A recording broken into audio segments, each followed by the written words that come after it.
ആദ്യം ഞാൻ ഒരുപാട് സന്തോഷത്തിലാണ്. കലാ സാംസ്കാരിക രാഷ്ട്രീയ മേഖലയിലെ ജാമ്പവാന്മാരിയ്ക്കുന്ന ഒരു വേദി പങ്കിടാൻ സാധിച്ചതിന് അതിന് ഒരുപാട് നന്ദിയുണ്ട് എനിക്ക് മുരുകൻ മാഷിനോട്. എന്നിങ്ങനെ ഒരു 10 ദിവസം മുന്നേ വിളിച്ചിട്ട് അപ്പം നീ എവിടെ ഉണ്ടെങ്കിലും എൻ്റെ പരിപാടിക്ക് വന്നിരിക്കണം എന്ന് പറഞ്ഞു. അപ്പം ഇന്നലെ ഞാൻ കോഴിക്കോട് ഷോയായിരുന്നു.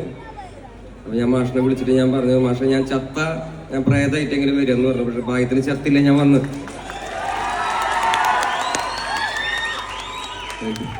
പ്രധാനപ്പെട്ടൊരു കാര്യം പറയാനുള്ളത്, മാഷ് തന്നെ പറഞ്ഞിരിക്കുന്ന മാതിരി ഒരാളൊരിക്കൽ കണ്ണട വെച്ചു കല്ലെറി കുരിശേറ്റം, മറ്റൊരാളൊരിക്കൽ കണ്ണട വെച്ചു ചെകിടടി വെടിയുണ്ട.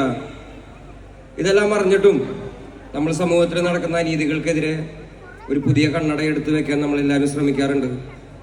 സമൂഹത്തിൽ നടക്കുന്ന അസമത്വങ്ങൾക്കെതിരെ അതിൻ്റെ പത്തി നോക്കി അടിക്കാൻ പറ്റുന്ന കവിതകൾ മാഷിന് ഇനിയും എഴുതാൻ പറ്റട്ടെ എന്ന് ഞാൻ ആശംസിക്കുകയാണ്. മാഷൊക്കെ എൻ്റെ ഇൻസ്പിറേഷനാണ്. പിന്നെ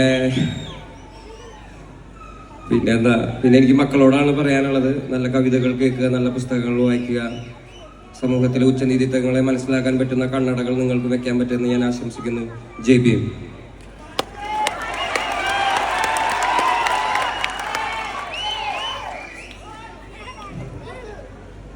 ഏത് പേച്ചാറില്ല, ഞാൻ വീട്ടിലാണ് ഇരിക്കുന്നത്. അതാണ് കാറ്റിലലയും കട്ടും മരക്കാരേ വലക്കാരേ കടൽക്കാരേ കടല് നീരിനുപ്പിൽ പിറന്നോരേ വിശപ്പറിയാതെ അലഞ്ഞോരേ.